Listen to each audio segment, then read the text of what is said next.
The man who defined strength was quietly breaking apart. Not in front of cameras, not in his movies, not in the fights the world watched in awe, but somewhere far more dangerous, inside his own mind.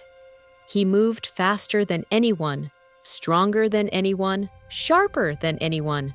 But there was one thing Bruce Lee could never outrun: pressure, pain, and a struggle so personal. Even his closest fans never truly saw it. For years, it remained hidden, until Linda Lee finally began to speak. And what she revealed was not the story of a legend. It was the story of a man fighting a battle he could not win. Before the fame, before the myth, before the name Bruce Lee meant anything, there was just a boy, a restless boy, born between two worlds, raised in Hong Kong, but connected to America. He never fully belonged anywhere, and that feeling of not fitting in stayed with him. As a teenager, he wasn't calm, he wasn't philosophical, he was angry, quick-tempered, constantly fighting. But those fights weren't random. They were fueled by something deeper, a need to prove himself, a need to feel in control. Because when everything around you feels uncertain, control becomes everything. That's when martial arts entered his life, not just as a skill, but as an escape, a system, a structure, something he could master. And once Bruce Lee started something, he didn't stop. He trained relentlessly, punch after punch, kick after kick, hour after hour, not because someone told him to, but because he believed something dangerous, that he wasn't good enough yet. That belief became the engine behind everything. And also, the beginning of his struggle. When he moved to the United States, he carried a dream: to become something bigger, to show the world who he really was. But the world wasn't ready. Hollywood didn't see a star. They saw limitations. They saw stereotypes. They gave him roles that didn't match his talent, didn't match his vision, didn't match his identity.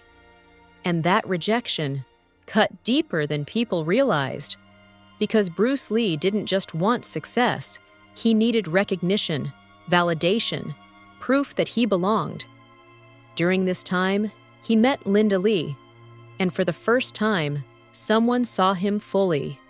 Not just the fighter, not just the ambition, but the person underneath. They built a life together, a partnership, a family. But even in those moments of peace, something was always there. A quiet tension, a pressure that never switched off. And Linda saw it, even when no one else did.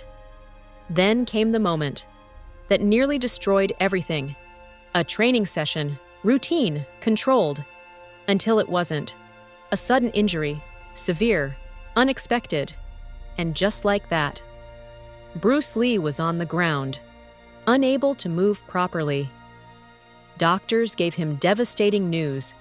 He might never practice martial arts again. For anyone else, this would be life-altering. For Bruce Lee, it was identity-shattering. This was the period Linda Lee would later describe as one of his darkest. He was stuck, physically limited, forced into stillness. But the real battle was happening inside his mind. Because for the first time, he couldn't rely on strength. He couldn't rely on movement. He couldn't rely on control. And when everything you've built your identity on disappears, you're left with one terrifying question: who am I now? Days turned into weeks, weeks into months. And during that time, Bruce Lee wasn't fighting opponents. He was fighting himself. Doubt crept in. Fear followed, and silence became louder than anything else. What if this is the end? What if I never recover? What if everything I built disappears? These weren't spoken out loud, but they were there. Constant, relentless, And according to Linda, this is when she saw something few ever did: vulnerability. But Bruce Lee didn't stay down. He couldn't, because stopping felt worse than the pain itself. So he began again, slowly, carefully, step by step. Not as the legend the world knew, but as someone rebuilding from zero. And during this time, he developed something powerful, a philosophy: be water. Most people hear that phrase and think it's poetic, but for Bruce Lee, it was survival. Water adapts, water flows, water doesn't resist, it adjusts. And Bruce had no choice but to do the same, because resisting reality was breaking him. Against all odds, he came back, stronger, faster, more focused than ever. The world finally saw him. Movies became hits. His name became global. The recognition he chased finally arrived. But with success came something unexpected.